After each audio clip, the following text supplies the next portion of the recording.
मुल्क में हालिया दहशतगर्दी के खिलाफ कुल जमाती कॉन्फ्रेंस की तारीख तब्दील कर दी गई। ऑल पार्टीज कॉन्फ्रेंस अब 7 फरवरी के बजाय जुमेरात 9 फरवरी को होगी। दहशतगर्दी के खिलाफ कुल जमाती कॉन्फ्रेंस की तारीख तब्दील कर दी गई है।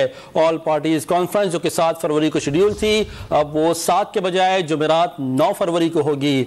ऑल पार्टीज कॉन्फ्रेंस में पार्लियामेंट के अंदर और बाहर तमाम सियासी जमातों को मदऊ किया गया है।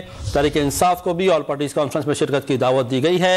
दहशतगर्दी के खिलाफ जो ऑल पार्टीज कॉन्फ्रेंस है, अब इसकी तारीख तब्दील हो गई है और अब ये 7 फरवरी के बजाय जुमेरात 9 फरवरी को होगी।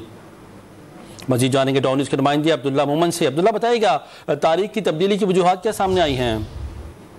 जी बिल्कुल, डॉन न्यूज़ को मुस्लिम लीग नून के हुकूमती ज़राए ने तस्दीक की है कि जो ऑल पार्टी कॉन्फ्रेंस वज़ीर-ए-आज़म शहबाज शरीफ ने 7 फरवरी को बुलाई थी, वो अब 9 फरवरी पर चली गई है और ये ऑल पार्टी कॉन्फ्रेंस जो है वो अब 9 फरवरी को होगी।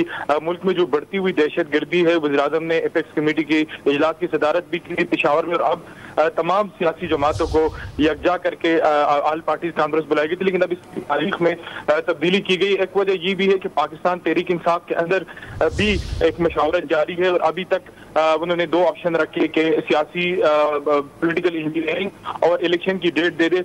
तो हुकूमत के अंदर से ये है कि शायद पाकिस्तान तहरीक जो मेन पार्टी है वो भी ऑल पार्टीज कॉन्फ्रेंस में शरीक हो, ये भी एक ऑप्शन है। और इसके साथ साथ जो पार्लियामेंट का मुश्तरका इजलास है वो भी हो रहा है। तो उसके बाद सियासी जमाती मिलकर हुकूमत और सियासी जमाती वो एक स्ट्रेटेजी बनाएंगी दहशतगर्दी के हवाले से कि दहशतगर्दी के खिलाफ ऑपरेशन करना है या दीगर ऑप्शन पे ज़ेर गवर लाने हैं। तो अब ये तारीख जो है वो तब्दील की गई है और अब 9 फरवरी को ऑल पार्टीज कॉन्फ्रेंस जो है वो इस्लामाबाद में होगी। बहुत शुक्रिया आपका अब्दुल्ला मोहम्मद, तफसील से आगाह करने के लिए।